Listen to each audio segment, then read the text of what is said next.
નમસ્કાર, દિવસભરના તાજા સમાચારોમાં તમારું સ્વાગત છે। તમારી સાથે હું છું પિનલગીરી ગોસ્વામી। સમાચારો વિસ્તારથી જાણીએ એ પહેલા મહત્વના સમાચારો ઉપર એક નજર। નમસ્કાર મિત્રો આજની વિડીયોમાં વાત થશે પ્લેન અને હેલિકોપ્ટર ટકરાયા છે, ત્યારે આગળ વાત થશે HMPVનો વધુ એક કેસ સામે આવ્યો છે। અમદાવાદમાં ચિંતાનું મોજું ફરી વળ્યું છે, ત્યારે આગળ વાત થશે બીચ પર લટાર મારવા નીકળ્યા જંગલના રાજા। આગળ વાત થશે નકલીનો પર્દાફાશ, નકલી ઘી અને પનીર પણ ઝડપાઈ ગયું છે। ત્યારે આગળ વાત થશે રાજ્યમાં ફરીથી ઠંડીનો ચમકારો યથાવત જોવા મળી રહ્યો છે। આગળ વાત થશે પ્રથમ નંબરના ટેબ્લોની ઘોષણા થઈ છે। આગળ વાત થશે સુનિતા વિલિયમ્સે 9મી વખત સ્પેસ વોક કર્યું છે। ત્યારે આગળ વાત થશે રેશન કાર્ડ ધારકો માટે ખરાબ સમાચાર સામે આવી રહ્યા છે।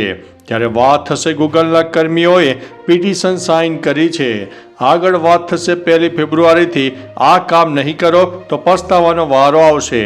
ત્યારે આગળ વાત થશે સાસરીની મિલકત પર શું જમાઈનો અધિકાર છે।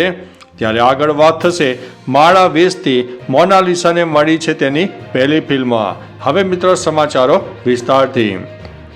મહાકુંભમાં માળા વેચતી મોનાલિસાને લેખક દિગ્દર્શક સનોજ મિશ્રાએ ફિલ્મ ડાયરી ઓફ મણિપુર માટે સાઇન કરી છે।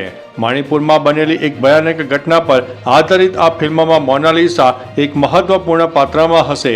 દિગ્દર્શક મનોજ મિશ્રા મધ્યપ્રદેશના ખરગોન જિલ્લાના મહેશ્વરમાં મોનાલિસાના ઘરે જઈને મોનાલિસાને તેમની આગામી ફિલ્મ માટે કાસ્ટ કરી છે। બંનેનો એક સાથેનો ફોટો પણ સામે આવ્યો છે। મિત્રો અન્ય મહત્વના સમાચારની વાત કરીએ તો સાસરીની મિલકત પર શું જમાઈનો અધિકાર છે। મધ્યપ્રદેશમાં ચાલી રહેલા એક કેસમાં હાઈકોર્ટે મહત્વનો ચુકાદો આપ્યો। માહિતી મુજબ અહીં એક વૃદ્ધે તેમના જમાઈ વિરુદ્ધ ઘર ખાલી કરવા માટે SDM કોર્ટમાં ગુનો દાખલ કર્યો છે। જમાઈ ઘણા સમયથી સસરાના ઘરમાં રહેતો હતો અને ખાલી કરવાનું કહેતા ખાલી કરેલ ન હતું। હક માગનાર જમાઈએ હાઈકોર્ટનો સહારો લીધો, પણ ચુકાદામાં કહેવાયું કે જમાઈના નામે મિલકત ખરીદી હોય તો હક લાગે, બાકી ન લાગે। હવે જમાઈએ સસરાનું ઘર ખાલી કરવાનો ઓર્ડર અપાયો છે। મિત્રો અન્ય મહત્વના સમાચારની વાત કરીએ તો 1 ફેબ્રુઆરીથી આ કામ નહીં કરી શકો। ડિજિટલ પેમેન્ટ માટે લોકો UPIનો ખૂબ જ બહોળો પ્રમાણમાં ઉપયોગ કરી રહ્યા છે। હવે આવા સંજોગોમાં કેટલાક લોકોને UPI મામલે ઝટકો મળી શકે છે। જો તમે UPIથી પેમેન્ટ કરતા હોય તો આ ન્યૂઝ 1 ફેબ્રુઆરીથી તમારા માટે UPI આઈડીમાં જેવા કે @ અને $, વગેરે અક્ષરો હવે તમારું ટ્રાન્ઝેક્શન અટકી જશે। દેશમાં ઘણી એવી બધી એપ છે જેમાં આવા અક્ષરોનો ઉપયોગ થતો હોય છે। ટ્રાન્ઝેક્શન અટકે નહીં તે માટે વહેલી તકે પગલાં લેવા જોઈએ। મિત્રો અન્ય મહત્વના સમાચારની વાત કરીએ તો ગૂગલના કર્મીઓએ પિટિશન સાઇન કરી છે। ગૂગલના 1250થી વધુ કર્મચારીઓએ નોકરીની સુરક્ષાની માગ કરતી એક અરજી ઉપર હસ્તાક્ષર કર્યા। ગૂગલના નવા મુખ્ય નાણાકીય અધિકારી અનંત અસ્કેનાજીએ ખર્ચ ઘટાડવાના સંકેત આપ્યા બાદ કર્મચારીઓને નોકરી ગુમાવવાનો ડર છે।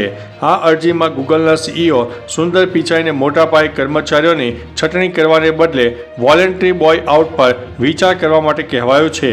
આ સાથે કંપનીના પરફોર્મન્સ રિવ્યૂ ઉપર સવાલો પણ ઉઠાવ્યા છે। મિત્રો અન્ય મહત્વના સમાચારની વાત કરીએ તો રેશન કાર્ડ ધારકો માટે ખરાબ સમાચાર સામે આવી રહ્યા છે। વ્યાજબી ભાવની દુકાન હેઠળના રેશન કાર્ડ ધારકોને તેમની કલ્યાણકારી યોજના હેઠળ રાશનનો જથ્થો જેવા કે ખાંડ, ચોખા, ઘઉં, તેલ, તુવેર દાળ મળતા હોય છે। ત્યારે હવે ફેબ્રુઆરી 2025ના માસમાં NFSA હેઠળના રેશન કાર્ડ ધારકોને 50% જ તુવેર દાળનો જથ્થો ફાળવવામાં આવ્યો છે। આથી રાજ્યના 50% જેટલા રાશન કાર્ડ ધારકોને તુવેર દાળનો જથ્થો નહીં મળે, એટલે કે તેઓને તુવેર દાળના જથ્થા માટે વંચિત રખાશે। શું તમને રાશન મળે છે કે નહીં, કમેન્ટમાં જરૂરથી જણાવજો। મિત્રો અન્ય મહત્વના સમાચારની વાત કરીએ તો સુનિતા વિલિયમ્સે 9મી વખત સ્પેસ વોક કર્યું છે।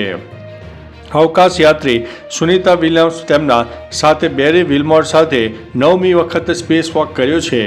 ઇન્ટરનેશનલ સ્પેસ સ્ટેશન એટલે કે ISS પર એક મહિનામાં આ તેમનું બીજું સ્પેસ વોક હશે। 8મા સ્પેસ વોકમાં બંને મહત્વપૂર્ણ હાર્ડવેરને બદલ્યું હતું। સ્પેસ વોક્સનો હેતુ ISSમાં રેડિયો ફ્રીક્વન્સી ગ્રુપના એન્ટેના એસેમ્બલીને દૂર કરવાનો છે। મિત્રો, અન્ય મહત્વના સમાચારની વાત કરીએ તો પ્રથમ નંબરના ટેબ્લોની ઘોષણા થઈ છે.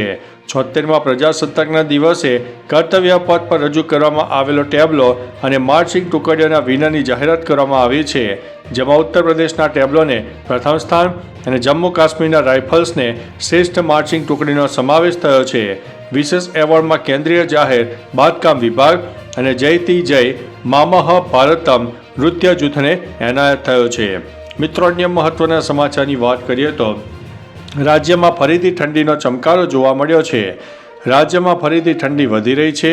લઘુત્તમ તાપમાનમાં ઘટાડો થયો. 10 ડિગ્રી તાપમાન સાથે નલિયા સૌથી ઠંડુ ગાઢ શહેર બન્યું છે. રાજ્યના મોટાભાગના શહેરોમાં ઠંડી વધી રહી છે. રાજસ્થાનમાં સાયક્લોનિક સર્ક્યુલેશન સક્રિય હોવાથી વાદળછાયું વાતાવરણ રહેવાની સંભાવના છે. ઉલ્લેખનીય છે કે કમોસમી વરસાદની પણ આગાહી કરવામાં આવી છે. મિત્રો, અન્ય મહત્વના સમાચારની વાત કરીએ તો નકલીનો પર્દાફાશ. નકલી ઘી અને પનીર ઝડપાયું છે. સુરતમાં પૈસા કમાવાની લાલચમાં લોકોના આરોગ્ય સાથે ચેડા કરતા વેપારીઓના વેપારનો પર્દાફાશ થયો છે, જેમાં વરાછામાંથી 150 કિલો શંકાસ્પદ પનીરનો જથ્થો ઝડપાયો છે. તેમજ પૂણા અને સારોલી વિસ્તારમાંથી 3 સ્ટોરમાં રેડ કરીને પોલીસે રૂપિયા 65 લાખના શંકાસ્પદ ઘીનો જથ્થો ઝડપી પાડ્યો છે. સમગ્ર મામલે હાલમાં ફૂડ અને ડ્રગ વિભાગે સેમ્પલ લઈને તપાસ હાથ ધરી છે. મિત્રો, અન્ય મહત્વના સમાચારની વાત કરીએ તો બીચ પર લટાર મારવા નીકળ્યા જંગલના રાજા. ગુજરાતની શાન એવા સિંહોના વિડીયો અવારનવાર વાયરલ થતા રહે છે. કેટલીક વાર ગ્રામ્ય વિસ્તાર, વાડી કે જંગલોમાં સિંહની લટારના વિડીયો જોયા હશે. માણસ દરિયા કિનારે ફરવા જતો તમે જોયો હશે, અને હવે જંગલના રાજા એવા સિંહ રાજા પણ દરિયા કિનારે ફરતા હોય તેવો વિડીયો વાયરલ થયો છે. અહેમદપુર માંડવી બીચ પર બેલડી લટાર મારતી હોવાનો વિડીયો પણ સામે આવી રહ્યો છે. મિત્રો, અન્ય મહત્વના સમાચારની વાત કરીએ તો HMPVનો વધુ એક કેસ સામે આવ્યો છે. અમદાવાદમાં HMPVનો વધુ એક કેસ સામે આવી ગયો છે. સામે આવેલી માહિતી અનુસાર ગોતા વિસ્તારમાં HMPVનો કેસ નોંધાયો છે.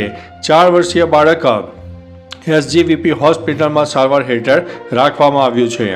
મિત્રો, અન્ય મહત્વના સમાચારની વાત કરીએ તો પ્લેન અને હેલિકોપ્ટર ટકરાયા છે. અમેરિકાથી ખરાબ સમાચાર મળી રહ્યા છે. અમેરિકાના વોશિંગ્ટન DCમાં એક પેસેન્જર અને હેલિકોપ્ટર વચ્ચે ટક્કર થતાં પ્લેન નદીમાં ખાબકી ગયો. ઘટના બાદ બચાવ કામગીરી શરૂ કરાઈ અને મોટી સંખ્યામાં પોલીસ અને રેસ્ક્યુ ટીમ તૈનાત કરાઈ. દુર્ઘટના બુધવારે રાત્રે ડોનાલ્ડ રીગન એરપોર્ટ પાસે બની હોવાનું સામે આવ્યું છે. દુર્ઘટનામાં જાનહાનિ કે ઈજાગ્રસ્તોના આંકડા હજુ સુધી સામે આવ્યા નથી. તો ચાલો મિત્રો, ફરીથી દેશ અને દુનિયાના સુપરફાસ્ટ સમાચાર લઈને મળતા રહીશો. ત્યાં સુધી અમને રજા આપશો. નમસ્તે.